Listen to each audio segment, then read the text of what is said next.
السلام علیکم ورحمۃ اللہ وبرکاتہ۔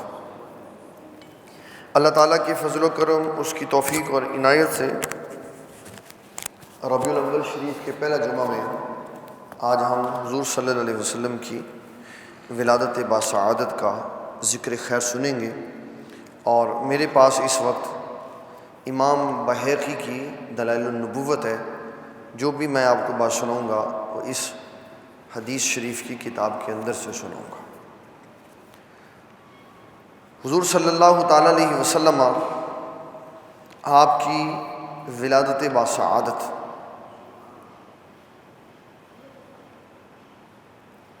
کس دن ہوئی، یہ امام بحیقی کا نظریہ سنا رہا ہوں، اور یہی ہمارے جمہور محدثین مفسرین کا نظریہ۔ امام محمد بن اسحاق فرماتے ہیں جب نبی صلی اللہ تعالیٰ علیہ وسلم اس دنیا میں تشریف لائے تو پیر کا دن تھا، اور ربیع الاول کی 12 راتیں گزر چکی ہوئی تھی۔ اسلام میں کانسیپٹ یہ ہے کہ رات پہلے آتی ہے، دن بعد میں آتا، تو 12 راتیں گزر چکی تھیں، تو 12واں دن صبح طلوع ہو رہا تھا تو نبی صلی اللہ تعالیٰ علیہ وسلم اس دنیا میں تشریف لائے۔ اللہ اکبر۔ حضور صلی اللہ تعالیٰ علیہ وسلم آپ جب دنیا میں تشریف لائے تو اللہ تبارک و تعالیٰ جل جلالہ نے آپ کی ولادت باسعادت، آپ کے دنیا میں تشریف لانے پر جو مناظر اس وقت دنیا میں وقوع پذیر ہوئے، اس کو امام بحیقی نے دلائل النبوت میں لکھا ہے۔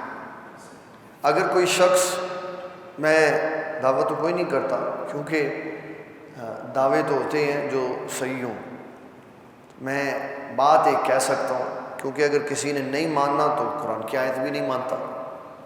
اگر کوئی شخص صرف دلائل النبوت کی پہلی جلد پڑھ لے تو بالیقین سارے ہی اس کو دلائل مل جائیں گے کہ نبی صلی اللہ علیہ وسلم کا میلاد کا ذکر کرنا یہ کار ثواب ہے۔ حضور صلی اللہ تعالیٰ علیہ وسلم کی اس حدیث کے راوی بہت سے محدثین ہیں، لیکن میں کیونکہ آپ کو دلائل النبوت سے سنا رہا ہوں اس لیے میں اسی کو پیش نظر رکھوں گا۔ حضرت ارباز بن ساریہ رضی اللہ تعالیٰ عنہ اس حدیث کے راوی ہیں، فرماتے ہیں میں نے سمعت النبی صلی اللہ علیہ وسلم، ایک روایت میں آتا ہے سمعت رسول اللہ صلی اللہ علیہ وسلم، کہ میں نے رسول اللہ صلی اللہ علیہ وسلم کو یہ فرماتے ہوئے سنا۔ آپ نے فرمایا انی عبداللہ، میں اللہ کا بندہ ہوں، وخاتم النبیین، اور میں خاتم النبیین ہوں۔ جب میں یہ کہتا ہوں انی عبداللہ، میں اللہ کا بندہ ہوں، تو میں نے انی عبداللہ کا ترجمہ کیا، میں نے انی عبداللہ کا ترجمہ کیا کہ میں اللہ کا بندہ ہوں۔ کوئی مسئلہ؟ اچھا، آواز ٹھیک ہے؟ لیکن جب کہا خاتم النبیین تو اس کا ترجمہ کیا ہی نہیں، بس سمپل یہ کہہ دیا کہ میں خاتم النبیین ہوں۔ اس کا معنی کیا ہے؟ اس کا معنی یہ ہے، کثیر احادیث کو سامنے رکھیں تو اس کا معنی یہ ہے رسول اللہ صلی اللہ علیہ وسلم فرماتے میں اللہ کا بندہ ہوں اور نبیوں میں سب سے بعد میں آنے والا ہوں، نبیوں میں سب سے بعد میں آنے والا ہوں، کہ آپ کی آمد کے بعد اللہ تعالیٰ نے نبوت کے دروازے کو بند کر دیا، اب کوئی نیا نبی دنیا میں پیدا نہیں ہوگا۔ وَإِنَّ آدَمَ لَمُنْجَدِلٌ فِي طِينَتِهِ، اور فرمایا جب آدم کا خمیر تیار ہو رہا تھا، جب آدم کا خمیر تیار ہو رہا تھا اس وقت بھی میں عبداللہ تھا اور خاتم النبیین تھا، اس وقت بھی۔ اور ایک روایت میں آپ نے اس طرح ارشاد فرمایا وَسَأُخْبِرُكُمْ بِأَوَّلِ أَمْرِي، ایک روایت میں فرمایا انی عند اللہ مکتوبٌ، میں اللہ کے ہاں لکھا ہوا تھا، انا خاتم النبیین وان آدم لمنجدل فی طینتہ۔ اس روایت میں انی عبداللہ پہلے ہے، لفظوں میں فرق ہے، انی عبداللہ وخاتم النبیین۔ تیسرے نمبر پر فرمایا وَسَأُخْبِرُكُمْ عَنْ ذَلِكَ، میں اپنے بارے میں تمہیں خبر دینا چاہتا ہوں۔ دعوت ابراہیم، میں ابراہیم علیہ السلام کی دعا ہوں، و بشارت عیسیٰ بھی، اور میں عیسیٰ علیہ السلام کی خوشخبری ہوں جو انہوں نے اپنی امت کو میرے بارے میں دی تھی۔ ورؤیا امی التی راءت، اور میں اپنی اماں جان کا خواب ہوں۔ کہا اماں جان کا خواب کیا ہے؟ فرمایا وَإِنَّ أُمَّ رسول اللہ صلی اللہ علیہ وسلم راءت حین وضعته نورا اضاءت له قصور الشام۔ فرمایا حضور صلی اللہ علیہ وسلم کی اماں جان کا خواب یہ تھا کہ انہوں نے دیکھا جب حضور پیدا ہوئے تو آپ کے جسم مبارک سے ایک نور نکلا جس نے شام کے محلات ساری روشن کر دی۔ یہ کہانی نہیں سنا رہا، یہ حدیث کی کتاب ہے۔ یہ کس کی کتاب ہے؟ حدیث کی کتاب، امام بہقی کی۔ اور جی وعلیکم السلام ورحمۃ اللہ وبرکاتہ۔ ابراہیم علیہ السلام کی دعا پکار کیسے ہو؟ امام بغوی اور امام بہقی دونوں نے اس حدیث کو لکھا ہے۔ فرماتے ہیں ابراہیم کی دعا ایسے ہے کہ ابراہیم علیہ السلام نے جب کعبۃ اللہ کو تعمیر کیا تو کہا مولا کریم میں نے تیرا گھر بنا دیا۔ اللہ تعالیٰ نے گھر بنانے کے بارے میں، جو اللہ تعالیٰ کا کام کرتا ہے اللہ اس کو بہت کچھ دیتا ہے، یہ یاد رکھیے، جو اللہ کا کام کرتا ہے اللہ تعالیٰ اس کو بہت کچھ دیتا ہے۔ اور ابراہیم علیہ السلام نے اللہ کا کام کیا، اللہ تعالیٰ نے جو ایک شے دی نا، باقیوں کا تو حساب ہی کوئی نہیں ہے، جو ایک شے دی وہ نہ ختم ہونے والے دی۔ وہ کیا؟ فرمایا ہم قیامت تک آپ کا ذکر باقی رکھیں گے، قیامت تک آپ کا ذکر باقی رکھیں گے۔ ہر بندہ، ہر مسلمان جب بھی نماز پڑھے گا سلام بھیجے گا نہیں جب تک کہ آل ابراہیم اور ابراہیم پہ سلام نہیں پڑھے گا۔ یہ ہے اللہ کا یاد کرنا۔ تم مجھے یاد کرو میں تمہیں یاد کروں، تم میرا ذکر کرو میں تمہارے چرچے کروا دوں گا۔ چرچا کروا دیا سارے جہانوں میں کہ کوئی نماز کا سلام نہیں پھیرے جب تک میرے پیارے ابراہیم اور ان کی آل پہ سلام نہ بھیجتے۔ تو فرمایا ابراہیم علیہ السلام نے پہلے یہ بات کی کہ یا اللہ میں نے تیرا گھر بنایا تو مولا کریم اس علاقے کو لوگوں کے لیے امن والا بنا، لوگوں کو امن دے اس علاقے۔ اور پھر یہ جو یہاں کھانے کے لیے مانگے، یہ میں آیت آپ کو دکھا دیتا ہوں تاکہ اس کے اندر سے مسئلہ اچھی طرح واضح ہو جائے۔ یہ ہے سورۃ بقرہ۔ ابراہیم علیہ السلام نے کہا رب اجعل ھذا بلدا آمنا، اس کو امن والا شہر بنا۔ اس کا مطلب ہے کہ معاشرے میں امن ہوگا تو رزق کی کثرت ہوگی، معاشرے میں امن ہوگا تو رزق کی کثرت ہوگی۔ پہلے معاش ہے، پہلے رزق ہے، اس سے پہلے امن ہے، یعنی پہلے لا اینڈ آرڈر ہے، عدل کا نظام درست ہے۔ جب سارے قوانین کی پاسداری ہوگی، اور اس آیت کے ایک لفظ کی تائید رسول اللہ کی حدیث کر رہی ہے، کیا ہے؟ رب اجعل ھذا بلدا آمنا، اس کو امن والا شہر بنا دے، وارزق اہلہ من الثمرات، اور پھر اس کے رہنے والوں کو رزق بھی عطا فرما، رزق بھی عطا فرما۔ رسول اللہ صلی اللہ علیہ وسلم لا ان آرڈر کی بات کرتے، کس کی بات کرتے ہیں؟ لا ان آرڈر، قانون کی پاسداری کی بات کرتے۔ آپ نے فرمایا حدود کا قیام، کسی مجرم کو سزا دینا، اس کو لا کے وزیر خزانہ نہیں بنانا، اس کو سزا دینا۔ رسول اللہ صلی اللہ علیہ وسلم فرماتے ہیں کسی مجرم کو سزا دینا، حدود کا قیام کرنا، اس کے مقابلے میں ایک مثال دے کر فرمایا ایک زمین جس کی بنیادیں نیچے تک خشک ہو گئی، اس کے اوپر اللہ نے 40 دن مسلسل بارش برسائی اور اس نے پانی کو سک کیا، اس کے بدلے میں اس نے ڈیر پھل پیدا کیا، تو فرمایا اس قدر نعمت کے ملنے کے مقابلے میں حدود کی جب بات ہوگی تو اللہ پسند فرماتا ہے کہ حدود اللہ کا قیام ہو. یہ ہے لا اینڈ آرڈر، یہ ہے قانون کی بالادستی. تو پوچھو نا انہوں سے کہ اگر ایک بندہ چور نہیں تھا تو 4 سال جن ججوں نے ان کو چور ڈکلیئر کیا وہ جواب دیں لائیں ان کو کٹہرے میں کھڑا کریں. اگر ایک بندہ چور نہیں تھا، ایک بندہ مجرم نہیں تھا، 4 سال اس کے اوپر جرم کی تہمت لگی رہی، اربوں ہار روپے کا اس کے اوپر مقدمہ رہا، تو جنہوں نے مقدمہ بنایا آج ان کو کٹہرے میں لا کے کھڑا کرو تاکہ پتہ چلے آنے والے وقتوں میں کوئی باعزت آدمی کی عزت پہ تہمت نہ لگا سکے. لیکن کیوں نہیں کرتے؟ اس لیے کہ جب کاغذات کھولیں گے تو چور چور ہی نکلیں گے. جب کاغذات کھولیں گے تو چور چور ہی نکلیں گے، چاہے ان کو جس مرضی کرسی پہ بٹھا دو. پاور ہے نا، تو پاور میں انسان چاہے معاف کر دے، چاہے چھوڑ دے، چاہے جو مرضی کر دے. قانون قانون ہے.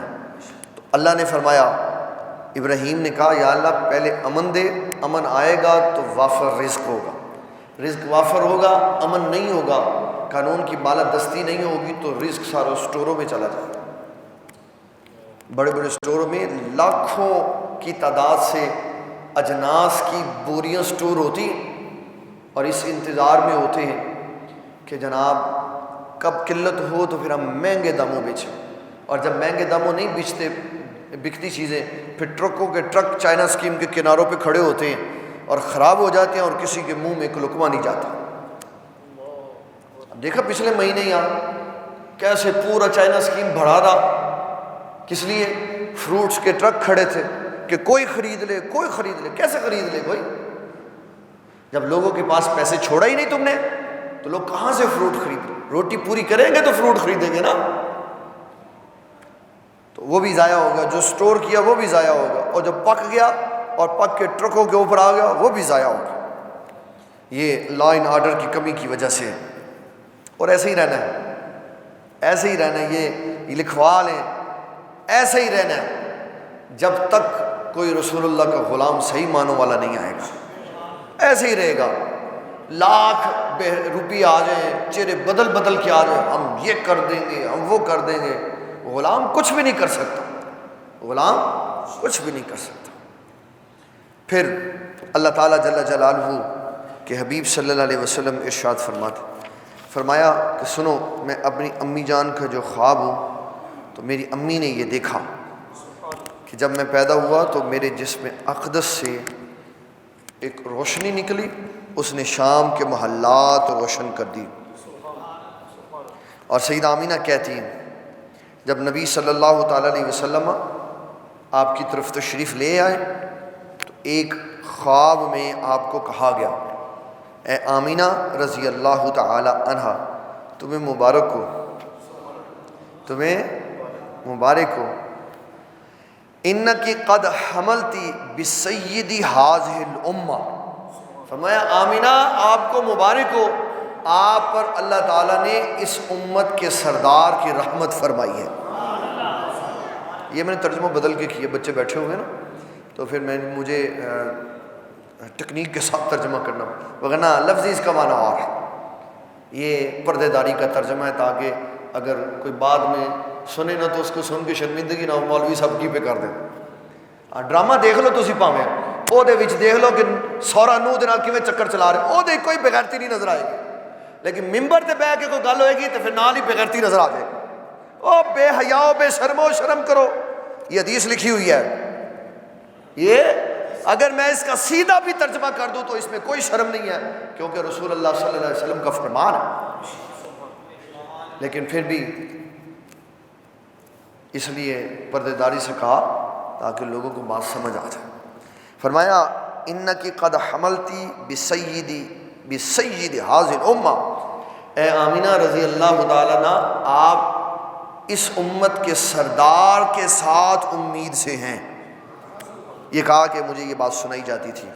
اور پھر اگلی ایک اور بات بڑی خوبصورت ہے. فرمایا کہ جب نبی اکرم شفیع معظم صلی اللہ تعالیٰ علیہ وسلم آپ دنیا میں تشریف لائے تو اللہ تبارک و تعالیٰ نے کیا کیا انعام و اکرام فرمائے. جس بھی انسان کے وجود باسعود کے اندر رسول اللہ صلی اللہ تعالیٰ علیہ وسلم کا نور چمکتا تھا.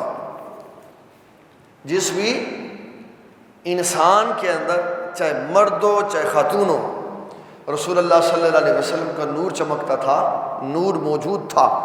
اللہ اس ساری شخصیت کو پورے معاشرے میں چمکا کے رکھتا تھا. یا پیشانی چمکتی تھی, یہاں پیشانی چمکتی, ایسا لگتا تھا کہ یہ سارے چہرے سے یہاں کچھ چیز نمودار ہو رہی. وہ کیا تھا؟ وہ نبی صلی اللہ علیہ وسلم کے نور کی نورانیت تھی. اور اعلیٰ حضرت رحمۃ اللہ تعالیٰ نے یہ لکھا ہوا اس کتاب کے اندر, اس کو میں دیکھ کے پڑھا, فرمایا وہی رب ہے جس نے تجھے ہمتن کرم بنایا. وہی رب ہے جس نے تجھے ہمتن کرم بنایا اور ہمیں بھیک مانگنے کو تیرا آستان دکھایا.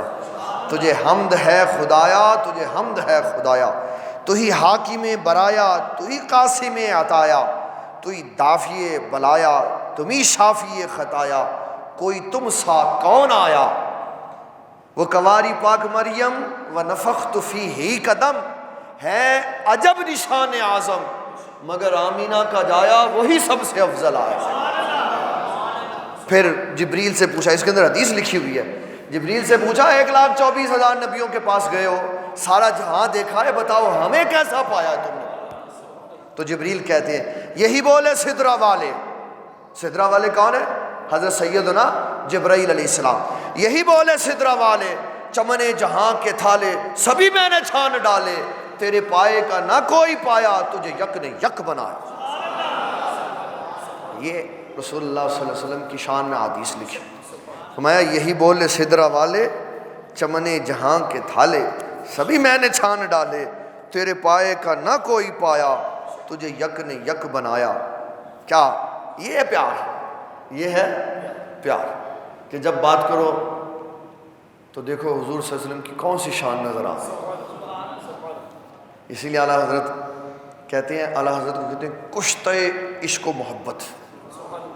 کشتہ کیا ہوتا ہے؟ مختلف جڑی بوٹیوں کی چیزیں ملا کے جو مرکب تیار ہوتا ہے اس کو کہتے ہیں کشتہ. خمیرہ وہ کشتہ ہوتا ہے کیونکہ اس کے اندر مختلف جڑی بوٹیاں ہوتی ہیں. تو اعلیٰ حضرت کشتہ ہیں رسول اللہ صلی اللہ علیہ وسلم کے عشق و محبت کا. جس چمچ کو بھی لو گے, جس چیز کو بھی اٹھاؤ گے, جس شعر کو بھی پڑھو گے, اس کے اندر ایمان اور محبت مصطفیٰ صلی اللہ علیہ وسلم جھلکتا ہوا ملے گا. چھلکتا ہوا, جھلکتا ہوا اور چھلکتا ہوا. جھلکتا ہوا نظر آئے گا اور چھلکتا ہوا بہتا ہوا نظر آئے گا. پتہ چلے گا کہ یہ ہے محبت مصطفیٰ صلی اللہ علیہ وسلم. یہی بولے سدرہ والے چمن جہاں کے تھالے سبھی میں نے چھان ڈالے, تیرے پائے کا نہ کوئی پایا تجھے یک نے یک بنایا. تجھے, اور اس کے اوپر مولا علی قاری رحمۃ اللہ علیہ کی بات یہ ذہن میں رکھنی ہمیشہ. مولا علی قاری رحمۃ اللہ علیہ فرماتے ہیں اللہ قادر مطلق ہے, اللہ کاریگر ہے. کیا ہے یہ دنیا اس نے اپنی کاریگری کا نمونہ بنایا. اتنا بڑا آسمان بغیر ستون کے بنا دیا. تو فرمایا لوگوں یاد رکھو اللہ تعالیٰ جل جلالہ نے یہ جو آسمان بنایا, یہ جو زمین بنائی, یہ جو جہاں بنایا, فرمایا اللہ تعالیٰ جل جلالہ اس کی ساری قدرتوں کے عجائب دیکھ لو تو سب سے شاندار جو شے نظر آئے گی اس کا نام ہے محمد الرسول اللہ صلی اللہ تعالیٰ علیہ وسلم. کہ اللہ تعالیٰ نے اپنی تخلیق میں اس سے بڑھ کر باکمال شے کوئی نہیں بنائی. پھر جب آقا صلی اللہ علیہ وسلم اس دنیا میں تشریف لائے تو اللہ تعالیٰ نے کتنے خوبصورت انداز کے ساتھ, کتنی محبت کے ساتھ, کتنے وقار کے ساتھ, کتنی عزت کے ساتھ, کتنے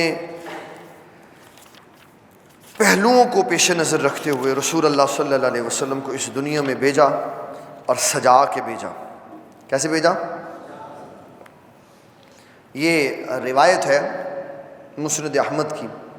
فرمایا رسول اللہ صلی اللہ علیہ وسلم کو جب اللہ نے بنایا تو سب سے پہلے جو اعلیٰ شے حضور میں رکھی, جوڑ کے چیزوں کو بنایا نا, تو سب سے پہلے جو اعلیٰ شے رکھی وہ کون سی تھی؟ فرمایا اللہ تعالیٰ جل جلالہ نے سب سے پہلے اپنے محبوب میں وہ شے رکھی, وہ اچھا خلق رکھا. کیا رکھا؟ اچھا خلق رکھا. اور اس کو برا بن عازب رضی اللہ تعالیٰ عنہ کہتے ہیں رسول اللہ صلی اللہ علیہ وسلم کے بارے میں، کہتے ہیں کانا رسول اللہ صلی اللہ علیہ وسلم احسن الناس وجہن و احسنہ خلقن و احسنہ خلقن. فرمایا نبی صلی اللہ علیہ وسلم اپنے چہرے کے اعتبار پہ سے بھی سب سے اعلیٰ، اپنی تخلیق کے اعتبار پہ بھی سب سے اعلیٰ، اور اپنے اخلاق میں بھی سب سے اعلیٰ. اپنے اخلاق بڑے بڑے سونے ہوندے نے شکلاں تو بولتے ہیں تو مٹی پا چھڑ دیں سب، لیکن فرمایا جب حضور بولتے تھے تو ایسے لگتا تھا گلاب کے پھول جھڑ رہے ہیں، گلاب کے پھول جھڑ رہے ہیں. تو حضرت برا بن عازب نے کہا رسول اللہ صلی اللہ علیہ وسلم چہرے کے لحاظ سے تمام لوگوں سے خوبصورت تھے، تخلیق کے اعتبار سے سب سے بہترین تھے. کسی بندے کو دیکھ کہتے یار اللہ نے بنایا کہنا تو کچھ نہیں چاہیے، پر نک کہتا پھیرنا جو ہے، گل اندر بڑے منہ لمبا ہے. بعض لوگوں کو تو میں نے یہ سنا کہتے یہ تو منہ ایڈا لمبا ہے جو بے نظیر دا ہوندا سی. یہ کیا ہے؟ اللہ کی تخلیق میں نقص نکالا تھا، اور اپنے محبوب کو اس نے نقص سے پاک پیدا فرمایا. نقص سے ہمارے استاد گرامی استاد العلماء جامع المعقول والمنقول شیخ الحدیث والتفسیر حافظ عبد الستار سعیدی زید شرفہ فرمایا کرتے تھے نقص کیا ہوتا ہے؟ کہتے ہیں نقص کا مطلب ہوتا ہے کمی، کجی اور عیب. کمی، کجی اور عیب. فرمایا اللہ نے ان ساری علتوں سے حضور کو پاک پیدا فرمایا. پھر مثال دے کے سمجھاتے تھے. فرمایا بھائی صاحب ادھر تو کو ذرا، آپ کو کہہ رہا ہوں ادھر دیکھیں، اس کے پیچھے نظر آیا؟ نہیں نظر آیا. مجھے اس کے باہر نہیں نظر آیا تو یہ میری آنکھ کا عیب ہے. یہ میری آنکھ کا باہر جو ہو رہا ہے اس کی آواز نہیں آئی، یہ میرے کان کا عیب ہے. فرمایا خلقتا مبرأ من کل عیب. حضور اللہ نے آپ کو ہر عیب سے پاک پیدا کیا کہ نگاہ ادھر بھی دیکھتی ہے ادھر بھی دیکھتی ہے، ادھر بھی دیکھتی ہے ادھر بھی، ادھر بھی دیکھتی ہے، اور مالا الاعلیٰ کے فرشتوں سے اوپر بھی دیکھتی ہے، اور پھر آپ سنتے بھی ہیں ان کی آوازیں. ہر عیب سے پاک پیدا فرمایا. کوئی عیب رکھا ہی نہیں، کوئی عیب رکھا ہی نہیں. ہر عیب جو عیب والی شے اس کو ختم کر دیا، اور ہر کوالٹی والی شان اللہ تعالیٰ نے حضور کے اندر رکھی. جو کوالٹیز تھی ان سے نبی صلی اللہ علیہ وسلم کو سجایا، خوبصورت مزین کیا. اور کتنی پیاری بات کی. فرمایا میرے حبیب صلی اللہ علیہ وسلم احسن من کا لم تر قط عینی. حضرت حسان کہتے ہیں کہ میں حضور کی بارگاہ میں کھڑا ہو کے کہہ رہا ہوں حضور تواڈے تو تے سونا ہے ہی کوئی نہیں، تواڈے تو سونا تے ہے ہی کوئی نہیں. پھر جبرائیل کی گواہی آ گئی ساتھ، جبرائیل کی. حضرت حسان تو نہیں گئے باہر، عرب سے باہر نہیں گئے، لیکن جبریل تو گئے نا سارے. آسمان پہ بھی گئے، زمین پہ بھی گئے، مشرق میں بھی گئے، مغرب میں بھی، شمال میں بھی، جنوب میں بھی. 1,24,000 کم و بیش انبیاء بھی دیکھ رہے، اور یوسف علیہ السلام کا حسن سبی بھی دیکھا، خوبصورتی کی انتہا بھی دیکھی. تو پھر رسول اللہ نے پوچھا ہم کیسے ہیں؟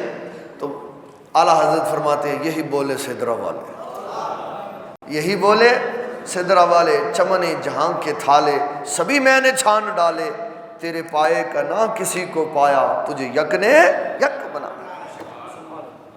سب دیکھ لیا.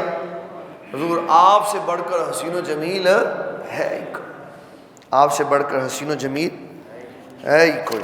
آپ صلی اللہ علیہ وسلم کا چہرہ. حضرت برا بن عازب رضی اللہ تعالیٰ عنہ کی روایت ہے، فرماتے ایک بندے نے حضرت برا بن عازب سے کہا اکانا وجہ رسول اللہ صلی اللہ علیہ وسلم حدیداً مثل السیف؟ قال اللہ ولکنہ کان مثل القمر. کسی بندے نے پوچھا برا بن عازب یہ بتاؤ کہ کیا حضور صلی اللہ علیہ وسلم کا چہرہ مبارک تلوار کی طرح چمکدار تھا؟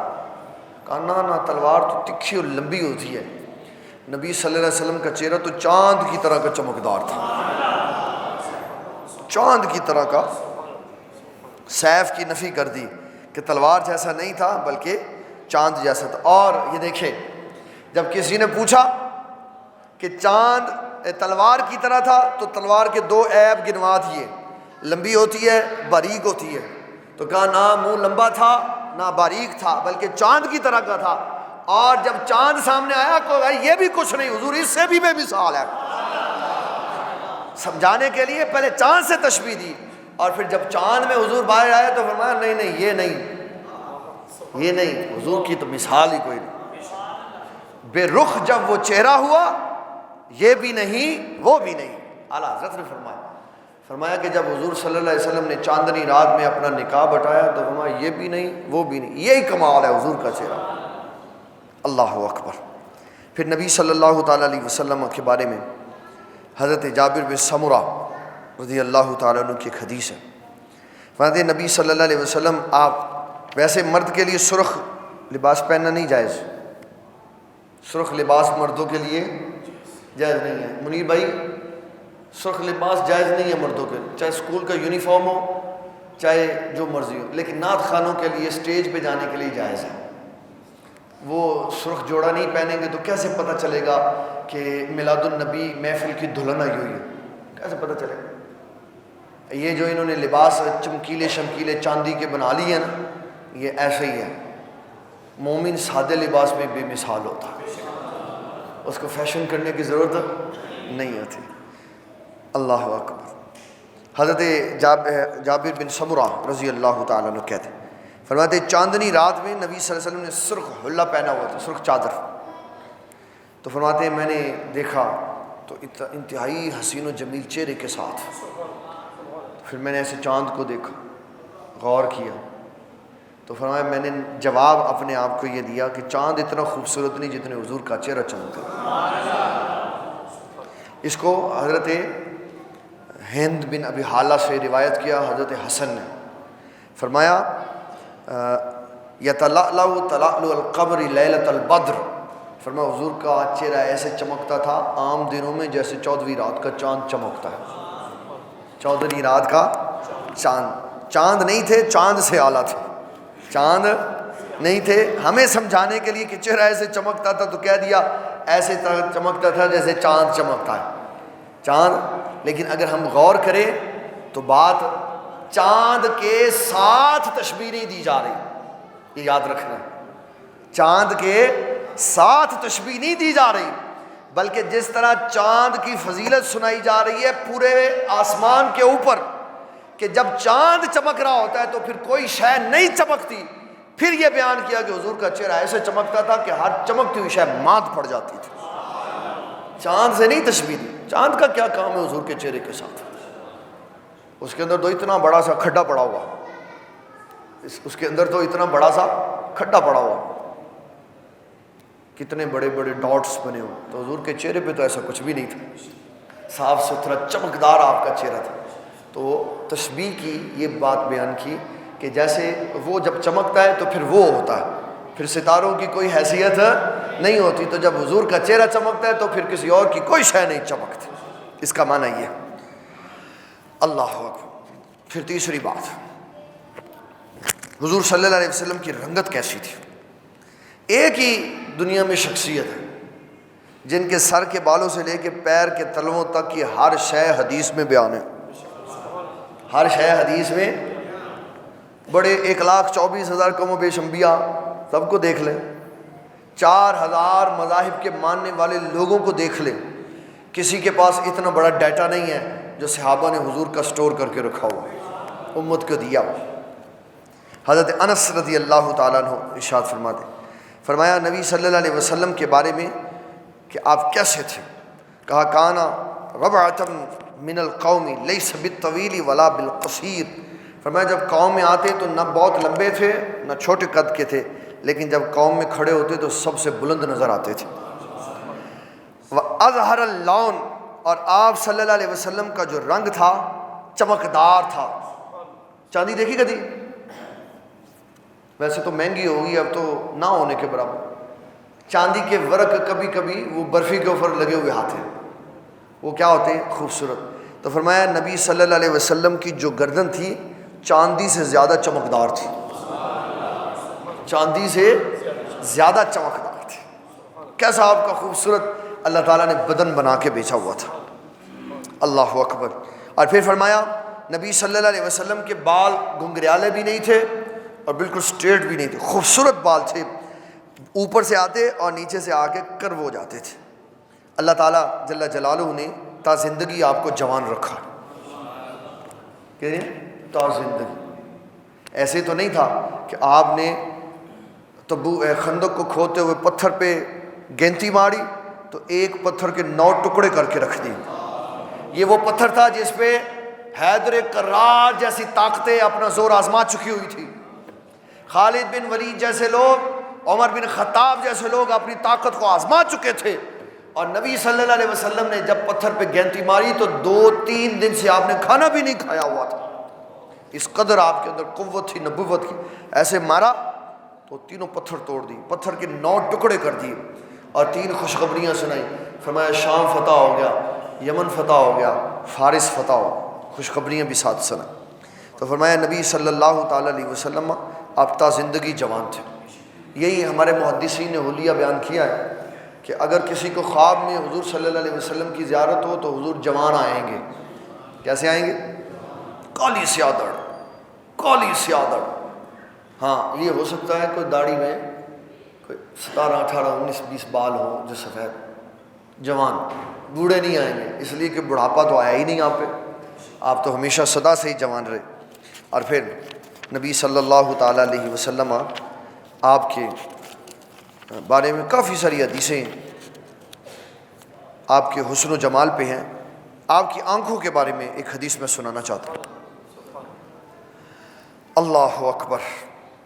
حضور صلی اللہ تعالیٰ علیہ وسلم کی آنکھوں کا جو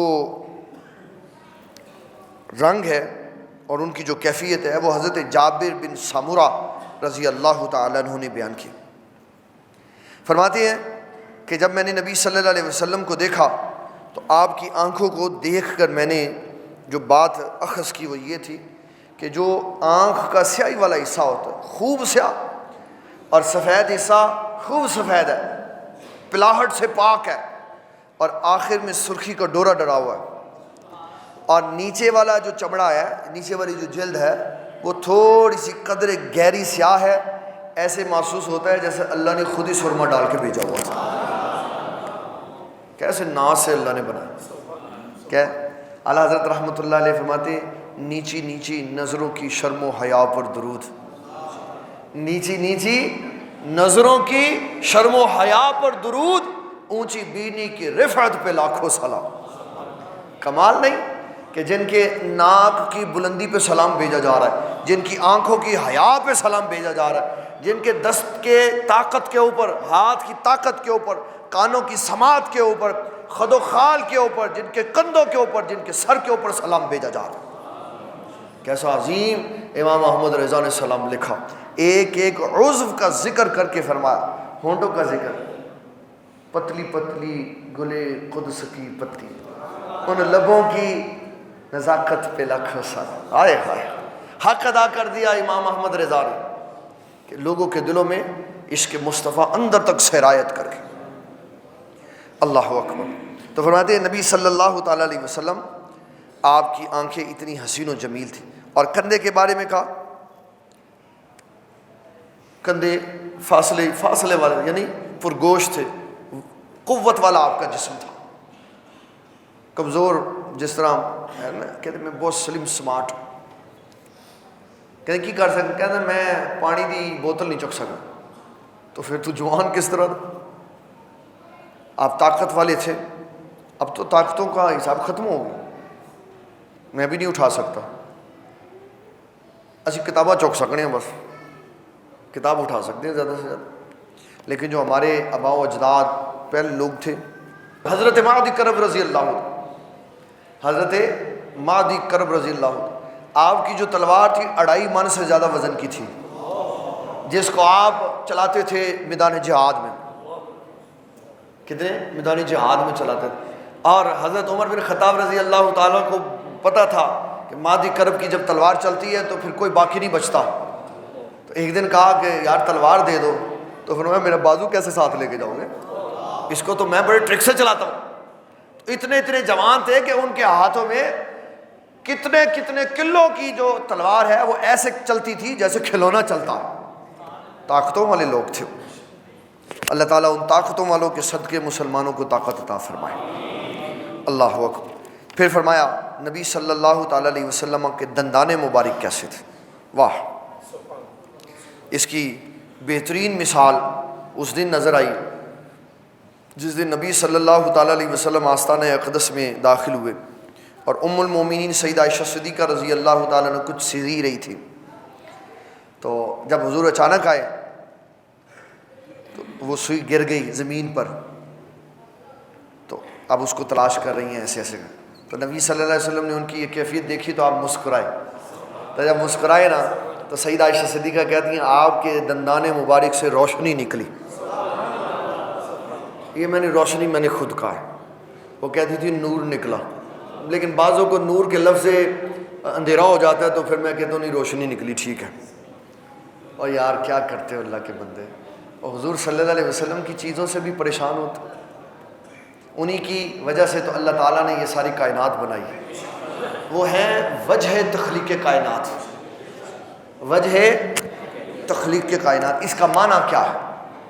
اس کا معنی ہے کہ اللہ تعالیٰ جل جلالہ نے، اس کا معنی یہ نہیں ہے، ہاں یہ یاد رکھیے، اس کا معنی یہ نہیں ہے جو لوگ کرتے ہیں، اس کا معنی وہ ہے جو اسلام کرتا ہے کہ اللہ کے حبیب وجہ تخلیق کائنات ہے۔ کائنات کی تخلیق کی جب ابتدا کرنی تھی تو حضور صلی اللہ علیہ وسلم سے کی اس نے۔ اللہ تعالیٰ فرماتا ہے، حضور پاک صلی اللہ علیہ وسلم نے حدیث بیان فرمائی، حدیث قدسی، کنت کنزا مخفیا فاحببت ان اعرفا۔ اللہ فرماتا ہے میرے حبیب لوگوں کو بتا دے کہ میں ایک چھپا ہوا خزانہ تھا، تو میں نے یہ چاہا، رب فرماتا ہے میں نے یہ چاہا کہ لوگوں کو پتہ چلے کہ میں ان کا رب ہوں، تو فرمایا اپنا تعارف کروانے کے لیے فخلقت الخلقہ، میرے محبوب میں نے آپ کو تخلیق فرمایا۔ کائنات کی تخلیق کی وجہ رسول اللہ صلی اللہ علیہ وسلم ہے، اور بنایا کیوں؟ تاکہ اللہ کا تعارف کروائیں، یہ بتائیں کہ اللہ وہ ہے جو وحدہ لا شریک ہے۔ اور اللہ فرماتا ہے محبوب آپ نے میرا تعارف کروا دیا، اب میں آپ کا ساری کائنات میں تعارف کرواؤں گا، آپ میرا تعارف کروائیں میں آپ کا تعارف کرواؤں گا۔ تو حضور صلی اللہ تعالیٰ علیہ وسلم وجہ تخلیق کائنات، تو آپ کے دندان مبارک سے روشنی نکلا کرتی۔ ہمارے بابا نگینہ صاحب رحمۃ اللہ علیہ اس پہ ایک ربائی لکھی، آپ فرماتے ہیں لب پئی سوئی ہنیرے وچ، لب پئی سوئی ہنیرے وچ، جس دم کملی والے تبسم فرما چھڑیا، تے جدوں ہویا لشکر پیاسا تے کملی والے نے انگلیاں جو چشمہ چلا چھڑیا۔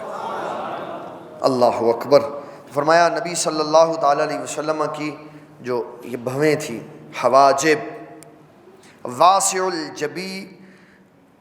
جبین و ازج الحواجب، فرمایا حضور صلی اللہ تعالیٰ علیہ وسلم کی یہ جو آبروئیں مبارک تھی ویسے گنی تھی، ویسے گنی تھی لیکن بنی ہوئی تھی، بکھری ہوئی نہیں تھی، ہر بال ترتیب سے تھا، ایسے لگتا تھا جیسے ایک ایک بال خود لگایا گیا، بالکل سمیٹری تھی، اور کوئی بھی بال لائن سے ہٹ کے نہیں تھا۔ دیکھنے والے کی اس خوبصورت کاریگری کے اوپر دل کرتا تھا کہ انسان کے واہ کتنا خوبصورت بنایا، کتنا۔ میں اس کے اوپر صرف ایک ہی بات کہتا ہوں، دیکھو یہ قرآن شریف کیا کہہ رہا ہے، یہ قرآن شریف کی بات ہے۔ اللہ اکبر۔ سورۃ ملک ہے، اللہ تعالیٰ فرماتا ہے لوگوں میں نے الذی خلق سبع سماوات طباقا، 7 آسمان بنائے پہ در پہ، ما تری فی خلق الرحمن من تفاوت، تو فرمایا کوئی ہے جو رحمان کے بنائے ہوئے فرق نکال سکے؟ کوئی۔ پھر فرمایا کہ فرجع البصر هل تری من فطور، نظر اٹھا کے دیکھ تیری نظر ناکام لوٹ آئے گی، کوئی رخنا نہیں نظر آئے گا۔ اس کے اوپر اس نے فخر نہیں کیا، اس کے اوپر کوئی فخر نہیں کیا کہ میں نے اتنا بڑا آسمان بنا دیا، لیکن کتنا کوالٹی والا بنایا، کہا دیکھے گا تو کوئی رخنا نہیں نظر آئے گا، پھٹن نہیں نظر آئے گا۔ پھر کہا زمین دیکھ الذی جعل لکم الارض فراشا، ہے گول لیکن تمہارے لیے میں نے بچھا دی، جہاں بھی جاؤ گے اوپر ہی رہو گے، گرو گے نہیں۔ ساری ایک ایک کر کے اگر ہم قرآن سے چیزیں دیکھیں نا تو ایک ایک چیز اس نے بتائی، آسمان ایسے بنائے، زمین ایسے بنائی، پہاڑوں کی میخیں گاڑ دی، دریا ایسے بنائے، فلاں ایسے بنایا، فلاں درخت ایسے بنائے، جانور ایسے بنائے۔ تو جس نے ہمارے لیے یہ سارا کچھ ایسا بنایا تو اس نے اپنے لیے اپنا محبوب کیسا بنایا، بے مثل و بے مثال۔ اس بات پہ بات ختم ہو جاتی ہے، وَأَحْسَنَ مِنْكَ لَمْ تَرَ قَطُّ عَيْنِي وَأَجْمَلَ مِنْكَ لَمْ تَلِدِ النِّسَاءُ خُلِقْتَ مُبَرَّأً۔ بعض لوگ اس کو پڑھتے ہیں، وہ بھی ٹھیک ہے، وَأَحْسَنُ، کیا پڑھتے احسن، ہم پڑھتے احسنہ۔ کیوں؟ احسنوں کا مطلب ہے کہ جتنے حسین ہیں وہ کٹھے ہوں تو حضور سب میں حسین ہے۔ ہم نے کہا نہیں، ہمیں اس کی ضرورت نہیں، ہم یہ کہتے ہیں کائنات کی ابتدا سے انتہا تک کوئی مقابلہ ہی نہیں حضور کا، اس لیے ہم ماضی کا صیغہ پڑھتے ہیں، احسن منک لم تر قط عینی واجمل منک لم تلد النساء خلقت مبرئا من کل عیب۔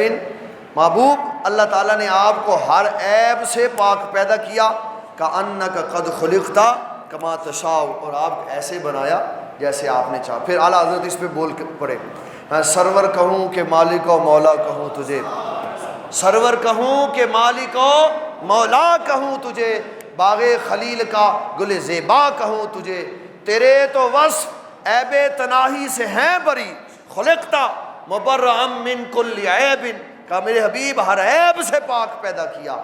فرمایا تیرے تو وصف عیب تناہی سے ہیں بری، بتا میرے ساہا کیا کیا کہوں تجھے۔ رضا نے ختم سخن اس پہ کر دیا، رضا نے ختم سخن اس پہ کر دیا، خالق کا بندہ خلق کا آقا کہوں تجھے، وما علینا الا البلاغ المبین۔